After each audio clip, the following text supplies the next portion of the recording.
Hello dear students, आज मैं chemistry के सबसे महत्वपूर्ण टॉपिक इलेक्ट्रॉनिक कॉन्फ़िगरेशन बताने जा रहा हूँ।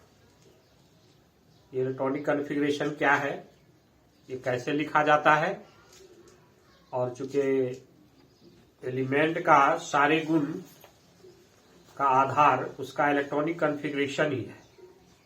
इलेक्ट्रॉनिक कॉन्फ़िगरेशन में ही एलिमेंट के सारे गुण छिपे होते हैं। उसके रासायनिक गुण उसके इलेक्ट्रॉनिक स्ट्रक्चर पर निर्भर करता है। तो मैं आज इलेक्ट्रॉनिक कॉन्फ़िगरेशन क्या है इस पर चर्चा कर रहा हूँ। Electronic configuration of an element.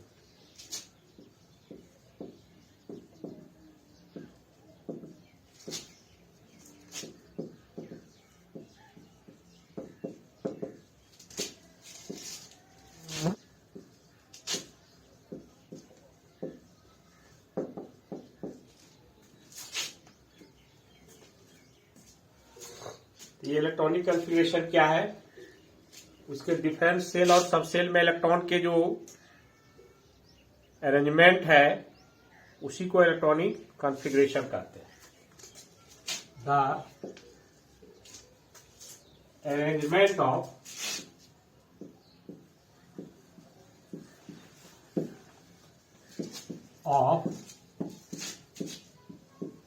Electron in different cells and subcells is called electronic configuration of the element.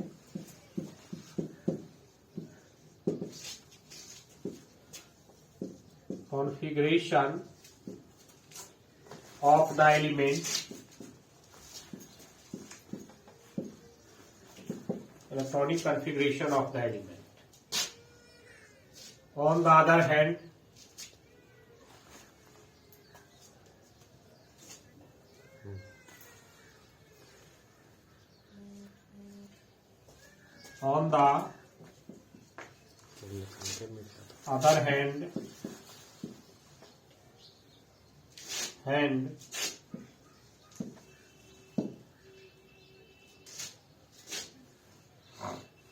it is also defined as follows.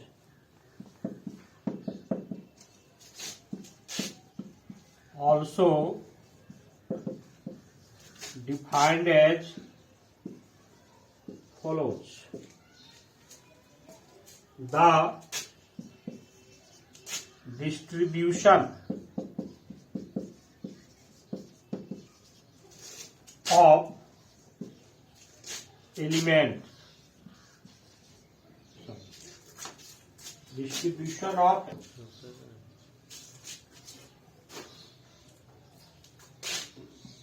electrons in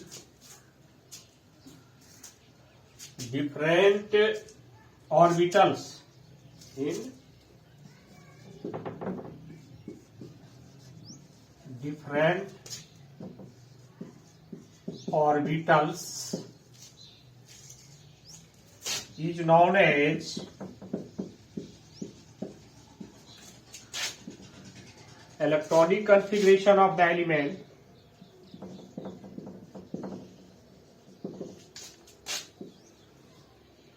Configuration of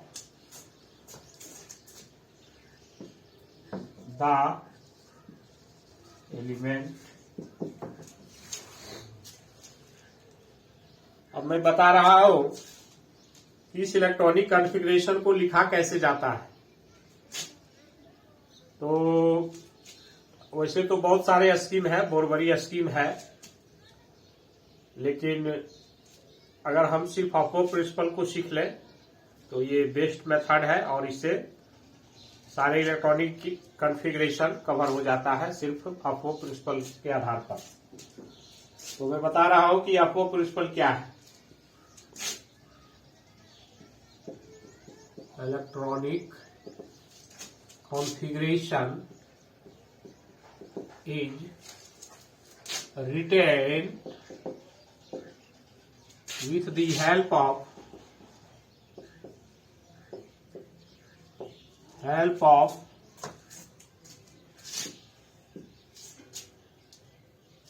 Aufbau principle. Aufbau principal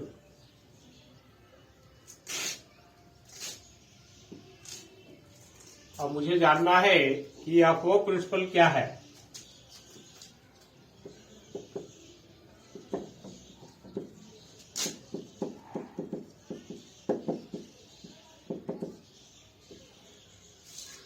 तो ऐसा सुनने में लगता है कि ये कोई वैज्ञानिक का नाम है, लेकिन एक्चुअली यह कोई वैज्ञानिक का नाम नहीं है। यह एक वर्ड है जर्मन लैंग्वेज का, जिसका अर्थ होता है building up one by one, एक एक करके कैसे बनता है। Aufbau is basically a German word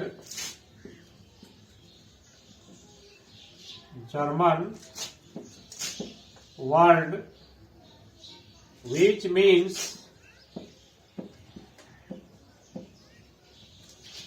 building up,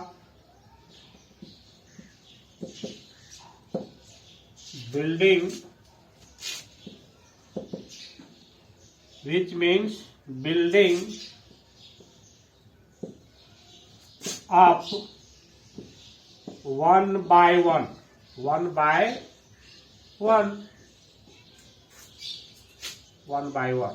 एक एक करके बनना।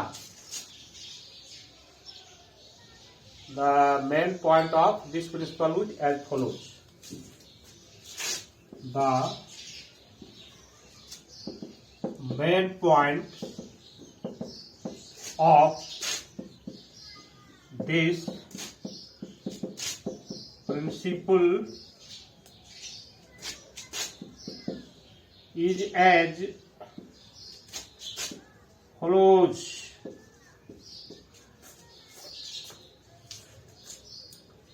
तो उसकी मुख्य बातें क्या है, इसमें पहला पॉइंट है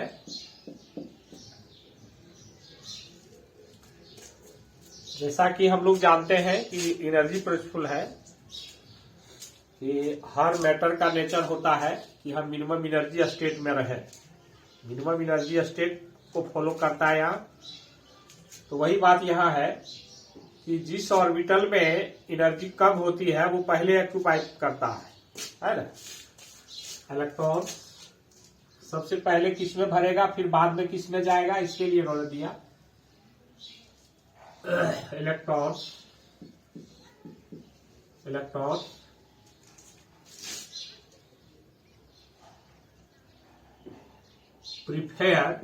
prefer to occupy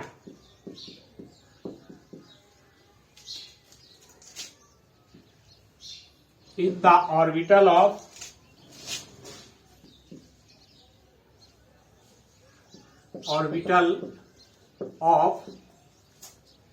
lowest energy,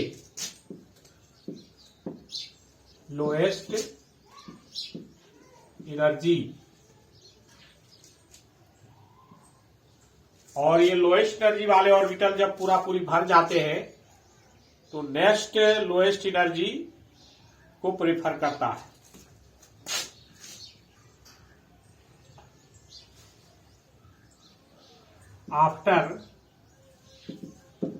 after filling this orbital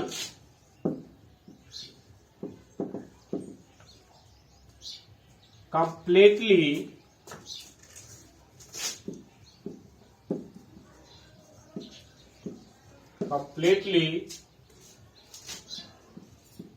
electrons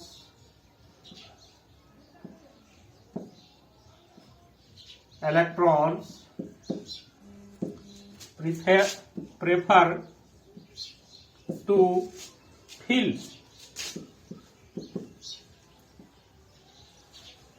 the next lowest energy orbital. Lowest energy orbital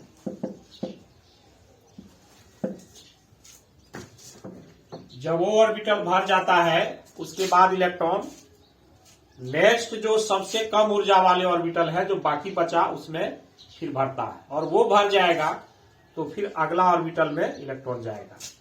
यह हम एग्जांपल से समझ सकते हैं। जैसे हम देखें, एक ऑर्बिटल मेरे पास है 1s है और एक ऑर्बिटल है हमारे पास 2s। किसमें पहले जाएगा? तो इसमें से जिसकी एनर्जी कम होगी उसमें पहले जाएगा। तो अब हमें ये जानना होगा कि कैसे जाने कि किसकी एनर्जी कम होगी। वैसे तो 1s is less than 2s, इसीलिए पहले 1s में जाएगा फिर 2s में। अब ये हम कैसे जाने कि किस ऑर्बिटल की एनर्जी कम होती है? तो उसके लिए सेकेंड पॉइंट है to know which orbital has lower energy and which have higher energy. तो दूसरा पॉइंट में है कि जिस ऑर्बिटल के लिए n+l का मान मिनिमम होता है उसकी एनर्जी कम होती है। The orbital having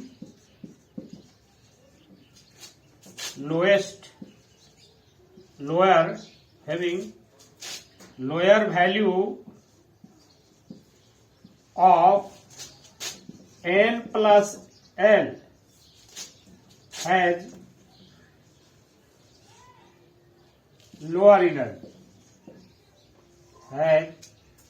lower energy।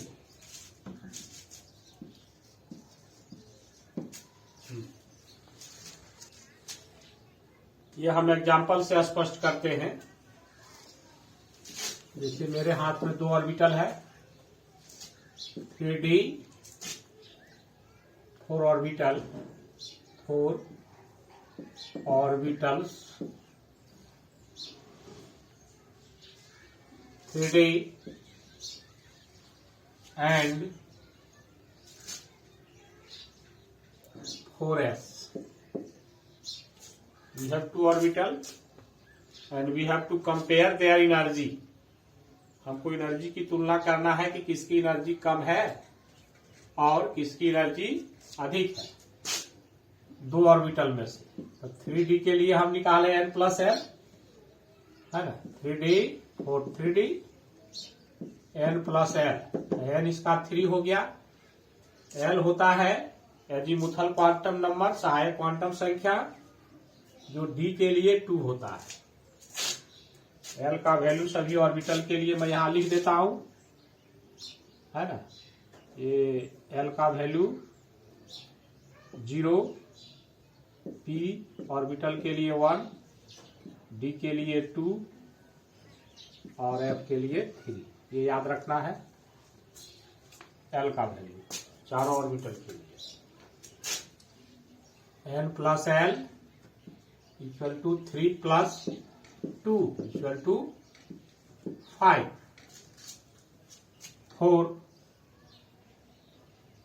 4s n+l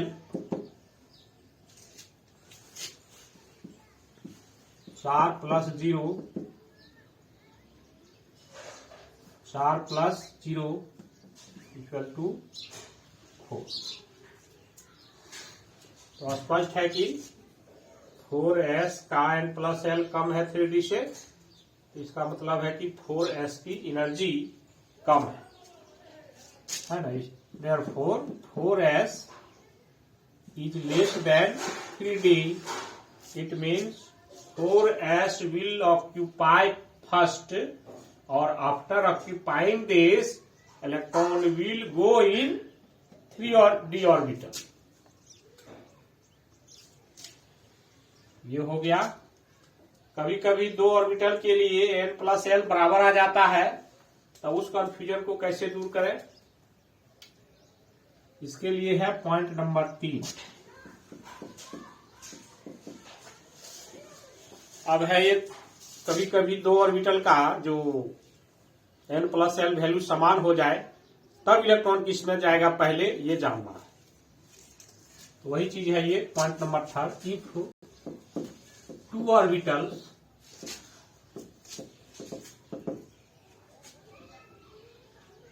orbitals have same value of n+n, electron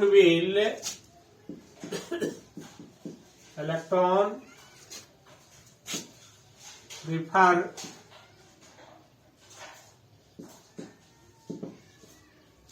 to the orbital having lower value of n,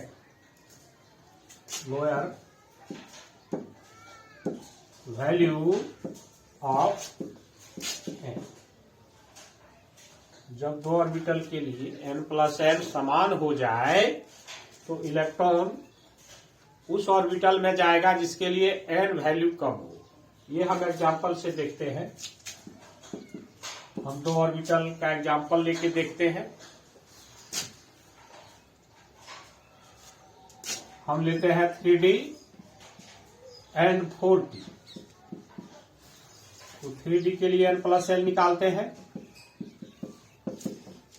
3 + 2 = 5 और 4p के लिए भी निकालते हैं।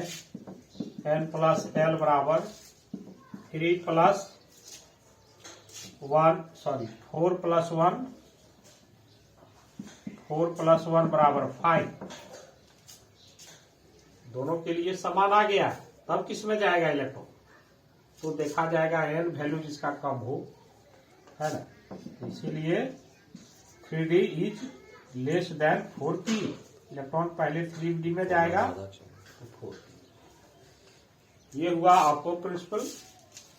और अफो प्रिंसिपल के आधार पर हम अब किसी भी एलिमेंट का इलेक्ट्रॉनिक कॉन्फ़िगरेशन लिख सकते हैं।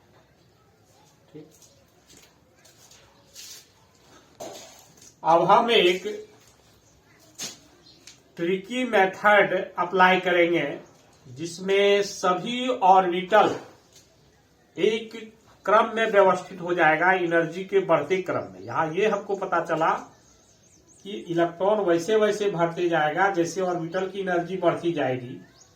तो सारे ऑर्बिटल को एक एनर्जी के बढ़ते क्रम में व्यवस्थित करने का एक ट्रिकी मेथड है जो मैं बता रहा हूं।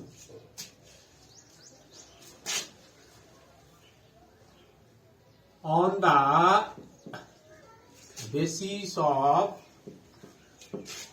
अफो प्रिंसिपल,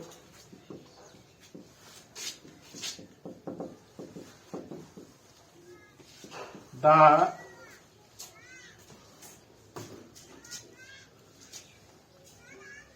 method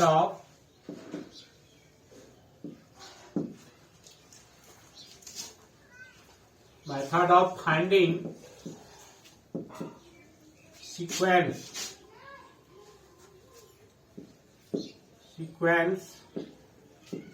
of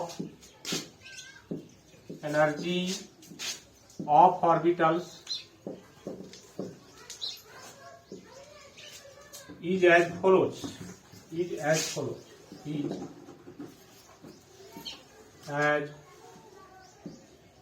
follows. तो हम लोग यहां लिखते हैं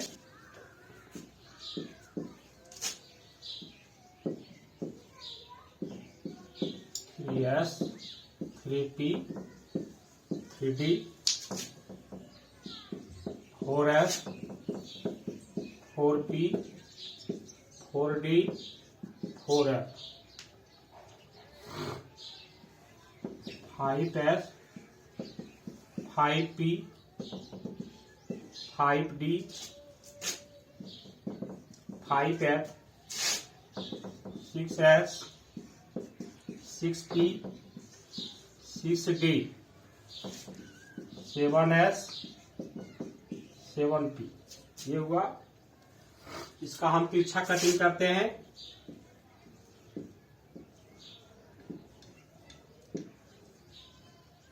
slanting line we cut all them slantingly। अब एक के टेल से हेड तक जाएंगे और उसके बाद फिर यहाँ के हेड के बाद दूसरे का टेल फिर हेड, ऐसे चलते जाएंगे और बीच में रास्ते में जो जो ऑर्बिटल मिलते जाएगा वही एनर्जी का क्रम बताएगा, यानी सबसे एनर्जी ये होगा, है ना।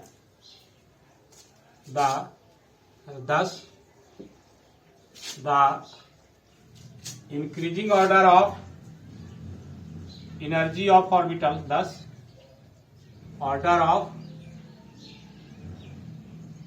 the order increasing order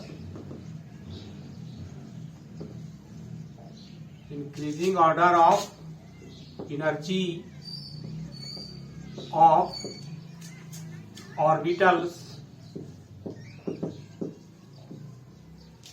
is as follows। इस ट्रिक के आधार पर विभिन्न ऑर्बिटलों का बढ़ता एनर्जी क्रम ये बन रहा है।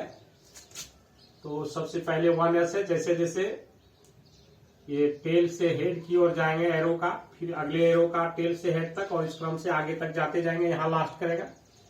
1s less than 2s is less than 2p is less than 1s 2s 2p 3s 3p 4s 3d 4p 5s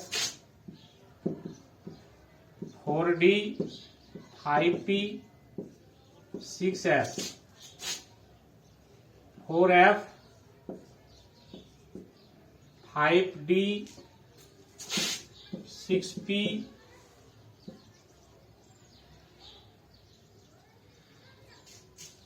7s 5f 6d 7p। तो ये हुआ। इसी को याद रखेंगे। इसको हम और ट्रिक इसको याद रखने का अगर हम थोड़ा सा देखें,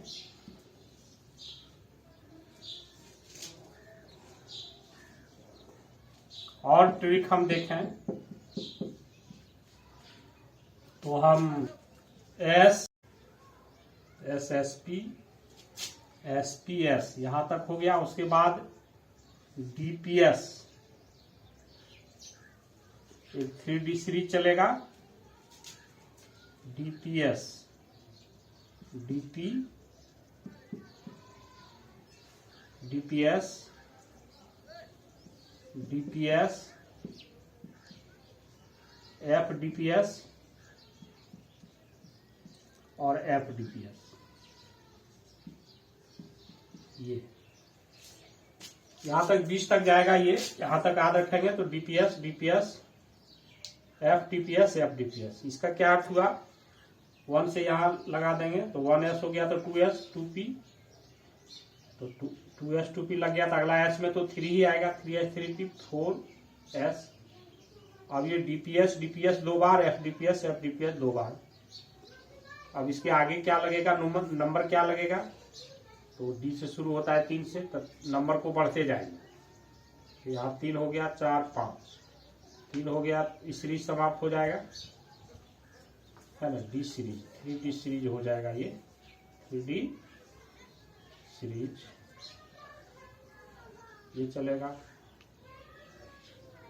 फिर 4D सीरीज चलेगा और F सीरीज चलेगा। F शुरू कहाँ से होता है, 4 से, तो 4 नंबर को बढ़ते जाएंगे।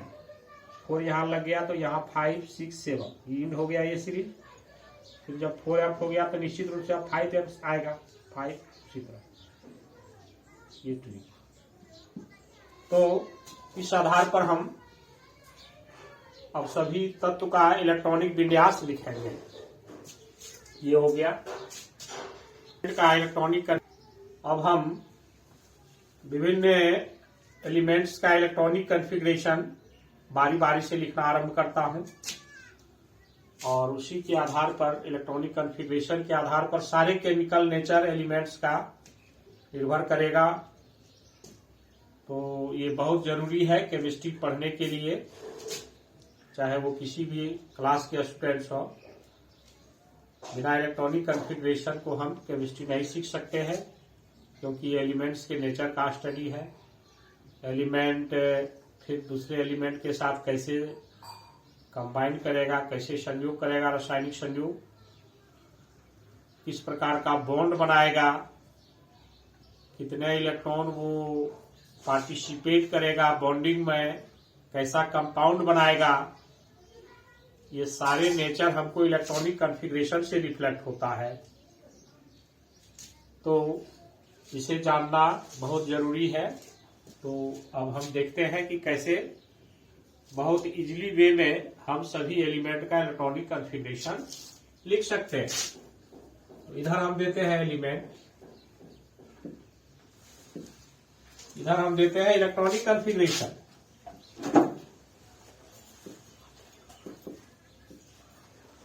कॉन्फ़िगरेशन तो हम लोग जैसा कि जानते हैं कि पहला एलिमेंट हाइड्रोजन है H1, तो 1s1 यहां पर इलेक्ट्रॉन देते हैं ऊपर में, हीलियम 2 1s2। तो s में तो 2 ही इलेक्ट्रॉन अटता है, 2 इलेक्ट्रॉन में ये फुल हो जाता है। तो जब एक ऑर्बिटल फुल हो जाएगा तो अपोह प्रिंसिपल बताता है कि तब अगला ऑर्बिटल में जाएगा। तो लिथियम की बात करें तो 1s2 तो फुल हो गया, 3 इलेक्ट्रॉन है तो वो अगला ऑर्बिटल में जाएगा। तो 1s के बाद अधिक एनर्जी जस्ट किसका है, 2s का है, 1 इलेक्ट्रॉन इसमें आएगा।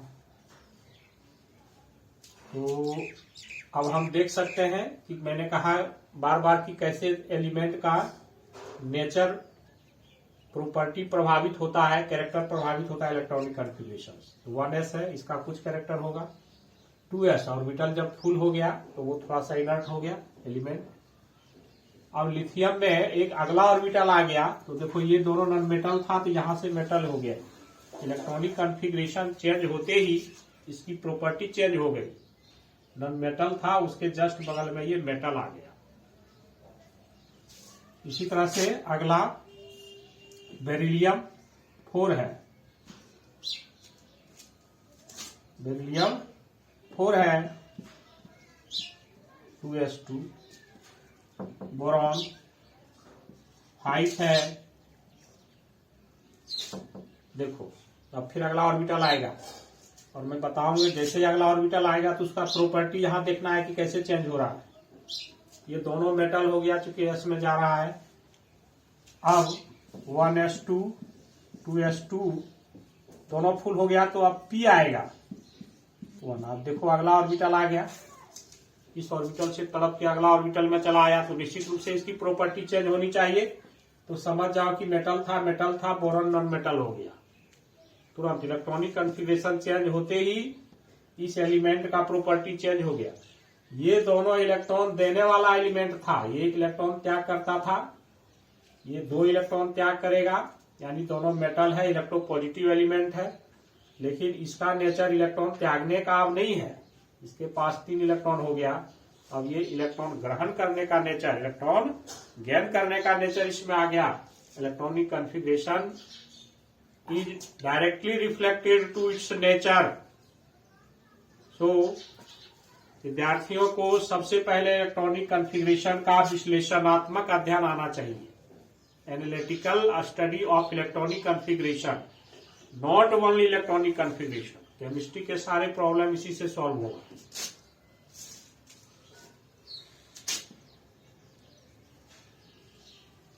Carbon 1s2 2s2 2p2। कुछ का अब हम इधर लिखते हैं, नाइट्रोजन 7। उसी तरह इलेक्ट्रॉनिक कॉन्फ़िगरेशन होता जाएगा, 1s2 2s2 2p3। नाइट्रोजन के बाद अगला एलिमेंट है ऑक्सीजन। अभी तक हम लोग एलिमेंट को जान रहे थे कि ये ऑक्सीजन है, ये नाइट्रोजन है। और जैसे कहता है कि जब हम किसी व्यक्ति को जानते हैं तो उसके अब नेचर को हम जाने, किसी भी व्यक्ति के नेचर कैसा हो सकता है, तो उसके आंतरिक गुणों का अध्ययन करेंगे। उसका क्वालिफिकेशन क्या है, उसका सोचने का ढंग क्या है, उसके रहन सहन का क्या नेचर है। उस आधार पर उस व्यक्ति के गुण निर्धारित होता है और वैसा वो बिहेवियर दिखाता है माहौल के आधार पर। सिमिलरली जिस तरह से हम एलिमेंट को जान रहे थे, ये ऑक्सीजन है, ये नाइट्रोजन है, लेकिन इसकी प्रॉपर्टी क्या है, इसका गुण कैसा है, ये कैसा बिहेवियर दिखाएगा, कब किस एलिमेंट के साथ ही कैसा बिहेव करेगा, अधिक रिएक्टिव है, कम रिएक्टिव है, दूसरे एलिमेंट के साथ कंबाइन करेगा, किसके साथ करेगा, नहीं करेगा, कैसा कंपाउंड बनाएगा, जो कंपाउंड बनाएगा उसका नेचर कैसा होगा। इन सभी चीजों को जानने के लिए हमको उसके इंटरनल नेचर यानी इलेक्ट्रॉनिक कॉन्फ़िगरेशन का स्टडी करना जरूरी है। तो वही बताया जा रहा है। 1s2 2s2 2p4।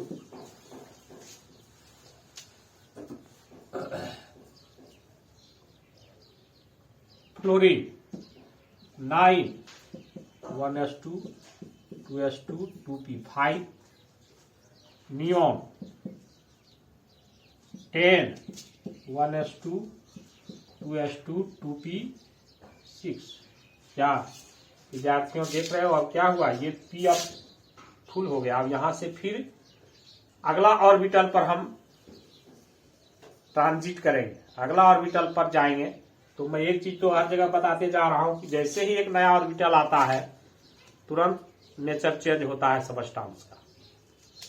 ये फुल हो गया तो समझो कि इसका कुछ नेचर होगा। फुल ऑर्बिटल यदि हो जाए तो ये इनर्टनेस को दिखाता है। नियन एक इनर्ट गैस है और अभी तक सारा नॉन मेटल चल रहा था, लेकिन तुम लोगों को तुरंत समझ में आएगा कि जैसे अगला एलिमेंट आएगा सोडियम, उसका इलेक्ट्रॉनिक स्ट्रक्चर चेंज हो जा रहा है। कैसे, 1s2 2s2 2p6, यहां तक तो ऐसे है।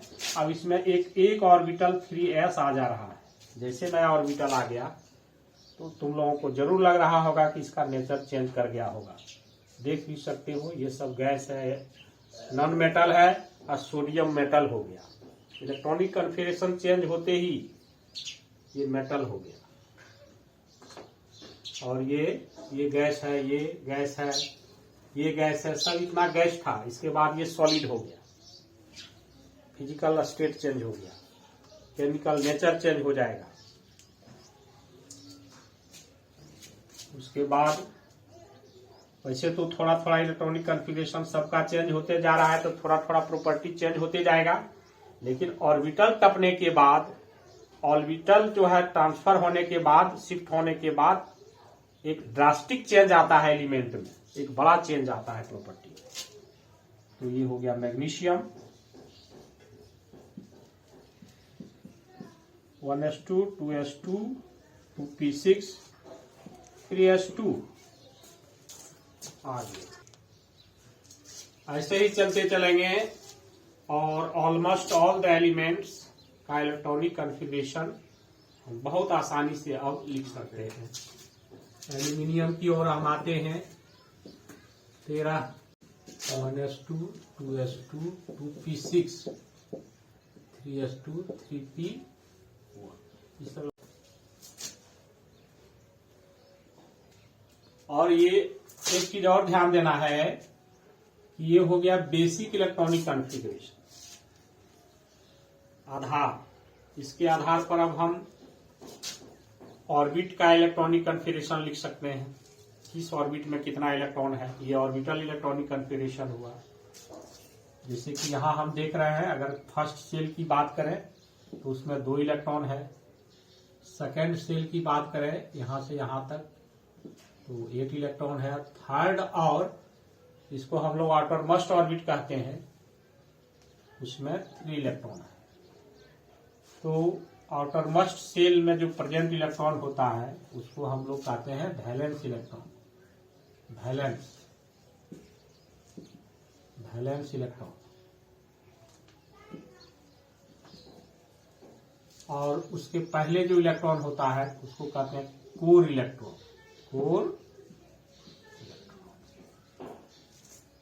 क्या वैलेंस इलेक्ट्रॉन और कोर इलेक्ट्रॉन के बीच डिफरेंस पता है? तो विद्यार्थियों, ये वैलेंस इलेक्ट्रॉन और भी प्रभावी चीज है केमिस्ट्री के लिए।